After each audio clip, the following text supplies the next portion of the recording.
ایک بات بہت خاص بات اس وقت میرے ذہن میں آئی ہے کہ ماں باپ کے اوپر بچوں کے کیا حقوق ہیں اور ماں باپ کا رویہ بچوں کے ساتھ کیا ہونا چاہیے، اس کے بارے میں تو مجھ کو قرآن مجید میں کوئی ایک آیت جس میں اس سلسلے کے کچھ ہدایات ہوں وہ مجھے نہیں ملتی، لیکن اس کے بالکل برعکس بچوں کا اور اولاد کا رویہ اپنے ماں باپ کے ساتھ کیا ہونا چاہیے اس کی تاکیدی ہدایات قرآن میں بار بار دی گئی۔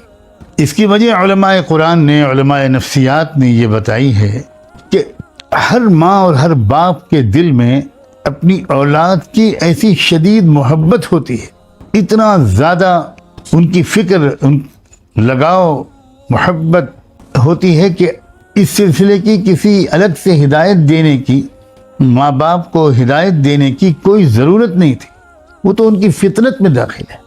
لیکن اولاد کا معاملہ اپنے ماں باپ کے ساتھ وہ نہیں ہے، اولاد کو سمجھانا پڑے گا، اولاد کو ہدایت دینی پڑے گی، اولاد کو تربیت دینی پڑے گی، بار بار اولاد کو یاد دلانا پڑے گا۔ یہ انسانوں کے خالق سے بڑھ کر انسانوں کی نفسیات کو جاننے والا کون ہو سکتا ہے؟ علماء بالکل بجا طور پر وہ یہ بات صاف صاف کہتے ہیں کہ اس وجہ سے اللہ تعالیٰ نے بہت زیادہ اہتمام کیا ہے۔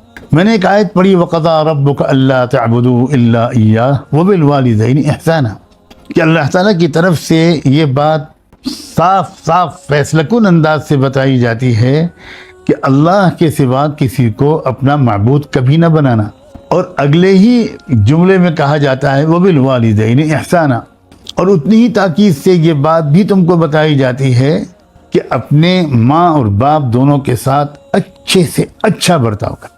ذرا غور تو کرو، اس آیت میں بھی اور اسی طرح کی دوسری اور آیات میں بھی کئی جگہ پر اللہ تعالیٰ نے اپنا حق اور ماں باپ کا حق ایک ساتھ بیان کیا۔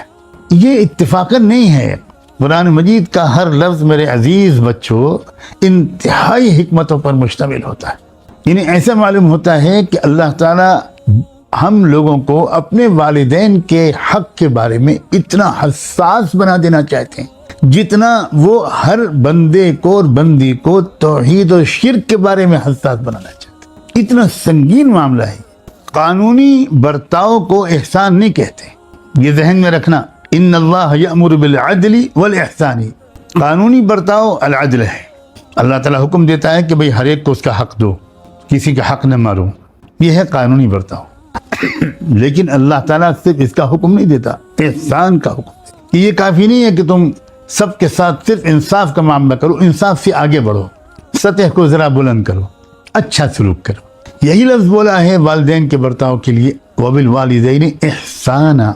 میرے عزیز طلبہ، الفاظ کے ترجمے کے ذریعے سے اس کی اصلی مفہوم کو بیان کرنا کسی کے لیے بھی ممکن نہیں ہوتا۔ اچھے سے اچھا برتاؤ، اچھے سے اچھا برتاؤ، یعنی جو کر رہے ہو برتاؤ اللہ کی توفیق سے ماشاءاللہ اس میں اور امپرومنٹ لاؤ۔ خود سوچو کہ کیا اور میں کس طرح بہتر کروں، خود سوچو۔ یہ موضوع ہیں، باقی سوچنے کے موضوع ہیں۔ تم کو تمہارے ماں پکارتی ہے، تمہارے باپ پکارتے ہیں کسی کام سے یا کوئی بات کرنے، ایک طرف یہ ہے جی یہ بہت اچھا رسپانس ہے، جی ابھی آ رہے ہیں، یہ ٹھیک ہے، قانونی اعتبار سے تم نے صحیح بات کی۔ لیکن اگر تم اس کے ساتھ میں جی ابو میں ابھی آیا بس، جی ابو، یہ لہجہ، یہ اندر کی ایک حرارت اور گرمی، یہ اندر کی ایک محبت، یہ سعادت مندی، اے میرے عزیز طلبہ، تمہیں کہاں سے کہاں پہنچا دے گی۔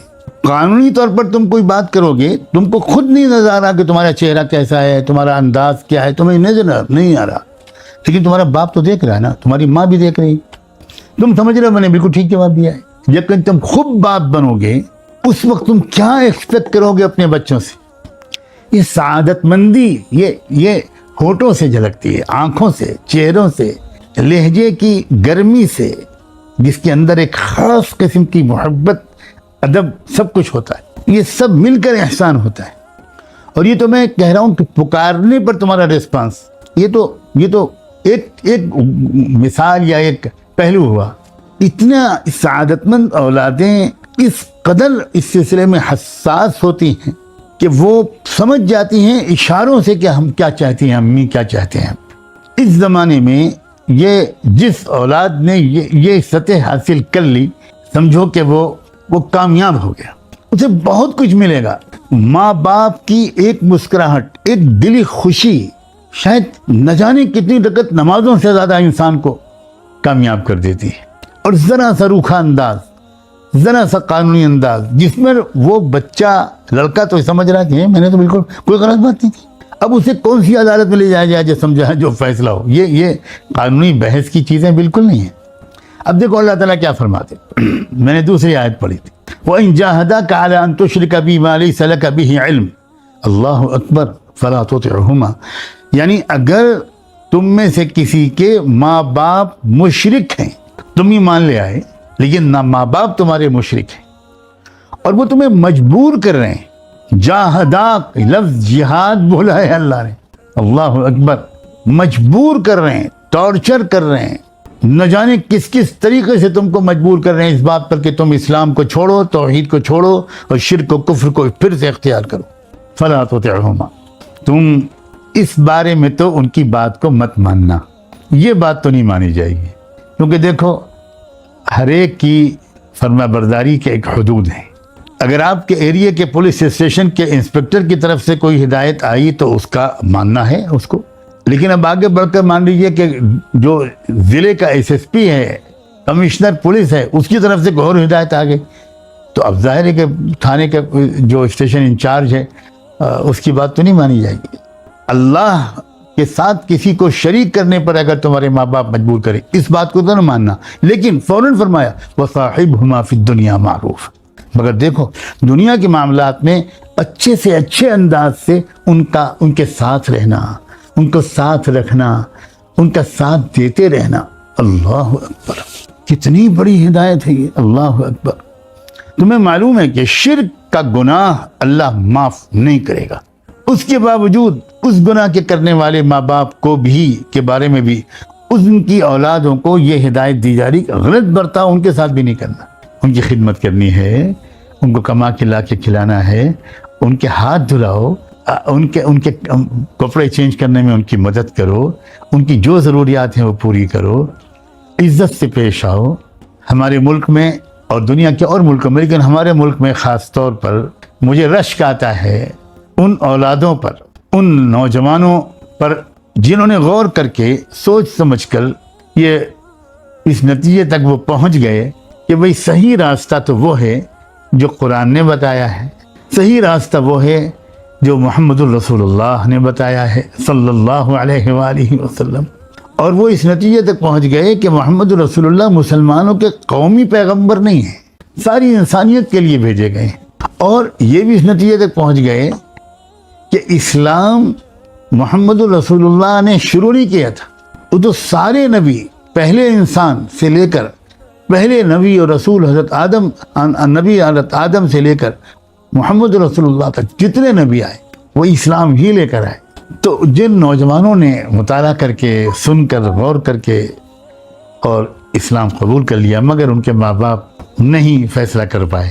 اکثر ایسا ہوتا ہے کہ ایک ایج ہوتی ہے جس میں کوئی بولڈ فیصلے انسان لیتا ہے، جرأت مندانہ فیصلے، رسک لینے کی صلاحیت ایک خاص عمر تک انسان کے دماغ میں رہتی ہے۔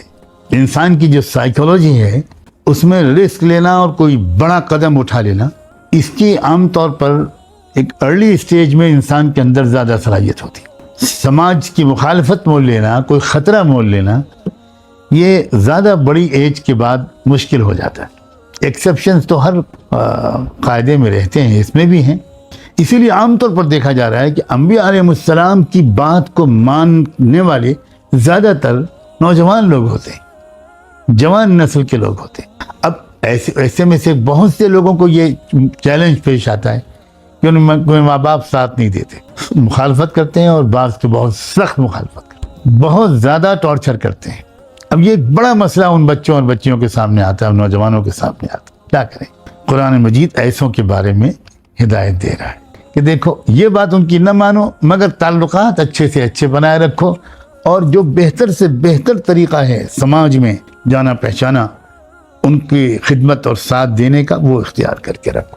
ایک اور آیت میں اللہ تعالیٰ نے عجیب انداز سے ارشاد فرمایا فَإِمَّا يَبْلُغَنَّ عِندَكَ الْكِبَرَ أَحَدُهُمَا أَوْ كِلَاهُمَا فَلَا تَقُل لَهُمَا اُفٍّ۔ دیکھو اگر تمہاری زندگی میں تمہارے پاس، تمہارے سامنے، تمہاری آنکھوں کے سامنے تمہارے ماں باپ دونوں یا دونوں میں سے کوئی ایک بڑھاپے کی عمر کو پہنچ جائیں، فلا تقل لهما اف فلا تنهرهما فإما يبلغن عندك الكبر أحدهما أو كلاهما فلا تقل لهما اف ولا تنهرهما وقل لهما قولا كريما۔ اف بھی مت کہنا، اللہ اکبر، اف بھی مت کہنا۔ عزیزو، زبان کی تعبیرات ہوتی ہیں، کوئی یہ کہے کہ میں اف تو نہیں کہتا، یہ مت سمجھنا کہ لفظ اف کہنے سے منع کیا گیا ہے، یہ ہلکے سے ہلکا لفظ ہے اف۔ یعنی دیکھو جب بڑھاپا ہوتا ہے نا، بیماریاں ہوتی، معذوریاں ہوتی، کمزوریاں ہوتی اور مزاج میں نزاکت آ جاتی، یہ فطری بات ہے۔ اب وہ عمر ہوتی ہے جوانی کی، اولاد کی، بچے والے ہو گئے ہوتی ہیں اولاد ان کی مشغولیت بھی ہے، ان کا مزاج بھی الگ ہے، جنریشن کا ایک فرق پڑتا ہے۔ یہ تربیت ہے، یہ تربیت بہت ضروری ہے۔ اس وقت بچوں، میرے عزیزوں، تم اپنے گھروں پر ہو اور تمام لوگ گھر پر بیٹھ کے سن رہے ہیں، تمام لوگ گھر پہ بیٹھ کے سن رہے ہیں، اس لیے یہ بہت دھیان سے سننا، چہرے بشرے سے کسی طرح کی ایسی کوئی چیز ظاہر نہ ہونے پائے جس سے یہ محسوس ہو تمہارے ماں باپ کو کہ جیسے بری لگ رہی ہے میری بات۔ تو میں کیسے تشریح کروں اس کی کہ اف بھی مت کہنا۔ یہ ہلکے سے ہلکا لفظ ہے جو انسان ذرا کہتا ہے جب اس کو کوئی چیز اچھی نہیں لگتی۔ یہ سیکھنے کی چیزیں ہیں اپنے اندر۔ بے شک ہم سب کے اندر یہ کمزوریاں ہیں۔ کچھ لوگ ایسے ہوتے ہیں کہ جو انتہائی سعادت مند فطری طور پر ہوتے ہیں، لیکن ایسے آج کل کے زمانے میں تو کم ہوتے ہوتے ہوتے ہوتے نہ ہونے کے برابر ہو گئے۔ فلا تقل لهما اف ولا تنهرهما وقل لهما قولا كريما۔ اور دیکھو جھڑکنا مت، کوئی ذرا سی بھی بڑی آواز میں، اونچی آواز میں بات مت کرنا، اور ہمیشہ ان سے جو بات کرو وہ بہت ہی ادب سے، تواضع سے، محبت کے لہجے، میٹھے لہجے میں، قولا کریما۔ ایک قرآن مجید کا عجیب انداز ہے۔ فَإِمَّا يَبْلُغَنَّ عِندَكَ الْكِبَرَ أَحَدُهُمَا، عِندَكَ، یہ عِندَكَ نکال دو اور یوں پڑھنے لگو کہ فَإِمَّا يَبْلُغَنَّ الْكِبَرَ أَحَدُهُمَا أَوْ كِلَاهُمَا، آیت کی جان نکل جائے گی۔ کل تک تم ان کے محتاج تھے، اب وہ تمہارے پاس ہیں، اب وہ تمہارے پاس ہیں۔ عِندَكَ، کل تک وہ جس طرح تمہاری نگرانی کر رہے تھے، اپنی نیندیں قربان کر رہے تھے، اپنی خواہشات قربان کر رہے تھے، اب تمہارے ہی لیے وہ جی رہے تھے۔ کل تک تم ان کے پاس تھے، اب وہ تمہارے پاس اسی طرح ہو گئے ہیں جس طرح کل تم تھے ان کے پاس۔ بہت پیاری تعبیر ہے عندک۔ اے اللہ، میں کیا کروں کہ اس دور کی اولادوں کو کسی طرح کچھ ذرا سی اس سلسلے میں حساسیت نصیب ہو جائے۔ سینکڑوں والدین مجھے اپنے بچوں کے احوال بتاتے ہیں، اور میں تو بہت معمولی انسان ہوں، میرے بڑے لوگ، دوسرے حضرات جن سے لوگ اصلاح کراتے ہیں، مشورے لیتے ہیں، ان کے پاس تو ایسے لاکھوں والدین اپنے بچوں کے مسائل لا کر رکھتے ہوں گے، لیکن شاید کوئی ہفتہ خالی نہیں گزرتا، کوئی ماں دکھ بھرے انداز سے اپنے کسی بیٹے کی شکایت لکھ کے بھیجتی ہے۔ ماں اپنے بیٹے کی شکایت کسی اور سے کرے، یہ ماں پر بہت شاق ہے۔ ماں کے سامنے اگر کوئی اس کی اولاد کی کوئی برائی کرتا ہے تو ماں اس کو ڈیفینڈ کرتی، ماں کا مزاج مامتا اس کو برداشت نہیں کرتی کہ لیکن ماں بھی مجبور ہو جاتی ہے، وہ ہر ایک سے تو نہیں کہتی، لیکن کسی سے اس کو مشورہ ملنے کی امید ہوتی ہے تو وہ بتاتی ہے کہ میرا بیٹا کتنا ستاتا ہے، دیر رات میں گھر واپس آتا ہے، سیدھے منہ بات نہیں کرتا۔ اس سے پوچھو کہ بیٹا تم اتنی دیر سے کیوں آئے، تو کہتا ہے آپ چھوڑیے، آپ کے سے کوئی مطلب نہیں، مائنڈ یور اون بزنس۔ کیا ہے یہ؟ اللہ اکبر۔ ماں بھی اگر کہہ دیتی جب تم 2 سال کے تھے کہ مائنڈ یور اون بزنس، تو تم زندہ رہتے۔ اللہ اکبر۔